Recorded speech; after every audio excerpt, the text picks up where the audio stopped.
from Trust Company. It's me. How are you enjoying your day rocking the range? I love it. I'm a little tired now, like running around for all these interviews and going to try to see all my friends' bands and stuff too. I'm a little worn out, but it's fun. Oh yeah, I know. Sometimes we feel like we're trapped in here. We don't get to watch any music either. So. They should at least have like the little TV so you can like see all the angles like in one of the other rooms. Yeah, right. So what can you share with our site visitors at Pop Culture Madness about what's going on with the band? We just had a new record come out in March. And we're trying to tour, really. You know, we're just trying to get out there and reestablish our fan base because we took a break for a while and everybody went and did other projects and whatnot. And just needed almost like a refresher, you know? Like the industry can really chew you up and spit you out. And we wanted to, you know, do some other things a little different than Trust Company and just kind of let that rest for a while. And then we came back to it in 2007 with the intention of just like doing some shows, jam and write and see how it goes. And then it was fun, you know. So it's like riding a bike. Like it just feels like home. You know, you're comfortable. And then once we started writing, like we had some really good material, and we didn't have any intention of trying to get a record deal. We were like, you know what, we're gonna have fun. B, we're gonna write what we want, do what the hell we want. We're gonna play what we want to play. We're just gonna do it for us this time. Not have anybody going, we need a single, we need this, we need that. You gotta do this. Is it easier to have that pressure off? Yes, and which is, in my opinion, is why I think this record turned out so good, because no one was going, no, we need this. Like, we just had the time and the years to write a great record. And so our intention was to release it ourselves, but you know, we got some label interest and just kind of took it from there. And here we are. So how have the fans stuck by you throughout the years? They've been great. I mean, they've been amazing. Like it's becoming easier to stay in touch with those people. Like, you know, because Facebook, Twitter, you know, you name it, it's there. There's probably stuff we don't even know about out there. But the trick is trying to get to reconnect with the people that aren't aware that we're back. Like, you know, we don't have contact with all the people that we used to have, so it's a real slow go. You know, doing interviews like this or going on Twitter and, you know, having more people follow us and send stuff out and doing shows like this is really helping, you know, reconnect with them. And it's going to be a slow process, but I mean, the music industry is in the state that it's in right now, and you just have to deal with that, you know? Oh, when you knew that, I caught your set earlier this afternoon, it was packed all the way back. Right, I was shocked. I wasn't expecting that. And then you're seeing bands like POD where it's packed over there too, so I think that, you know, people haven't forgotten. Right, they're like, oh yeah, I remember that band, the Downfall band. It's like, okay. But, you know, it's so how tired are you playing that song? You know,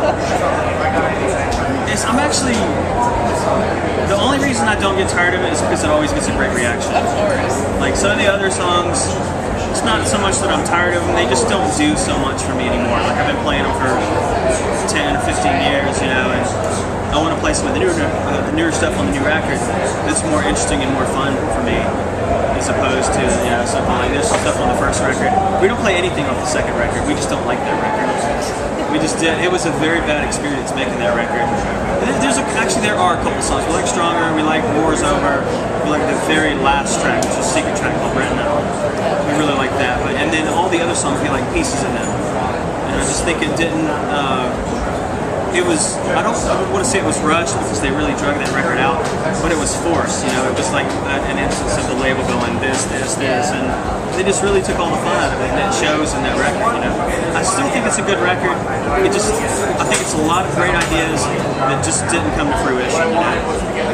So how does negative criticism affect you? You know, I don't mind negative criticism as long as it's not mean and hateful, and I think, unfortunately, like, a lot of the stuff on message boards are like little kids, like, this sucks and that sucks, and that's very immature, it's very stupid, and you have to overlook that. Sorry about that. Yeah. That's okay. We were in the middle of an interview, it's okay.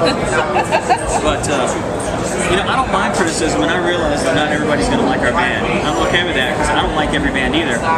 But I'm just not, or no, actually no one in our band, we're just not the kind of people that if we don't like something, we don't waste our time going to somebody's message board and go, this sucks. You know, I think it's just a lot of, it's either teenagers and kids or very immature adults. It's like internet trolls. yeah, it's like, I mean, don't you have something better to do than write like a 3-page, you know, paper on why you don't like my band, you know? But yeah, it's what I don't care. Like, I don't do it for them, I do it for me. And the people that like it, that's great. The people that don't like it, that's great too. Can't please everybody. Of course not.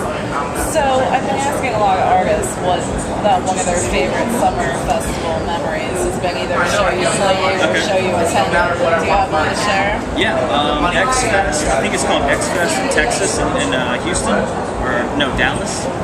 We played there in 2005. And it must be me, I'm jinxing you guys. We played there in 2005, and it was just, you know, it was on like the Jägermeister stage, one of the smaller side stages, and it was packed front to back and side to side. It was ridiculous, and it came a point in the set that like security's like holding the gate, trying to hold the people back, that they just gave up because so many people were like trying to like crowd surf and get over, and it was like a sea of people coming over, and it's one of the best radio shows that we've ever played. It was amazing.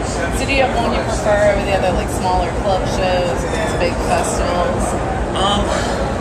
It's always fun to do shows like this to this many people and that kind of stuff, but I honestly prefer smaller stuff. Because I think it sounds better. You know, when you're in a smaller club, like you have the whole room, it kind of compacts the sound, it comes back to you. I heard you like feed off the energy too. Yes, absolutely, and that's reason number 2. Is because the kids are like so close to you, and you know, and they're just going nuts. You know, here they're like a mile away from you. You know.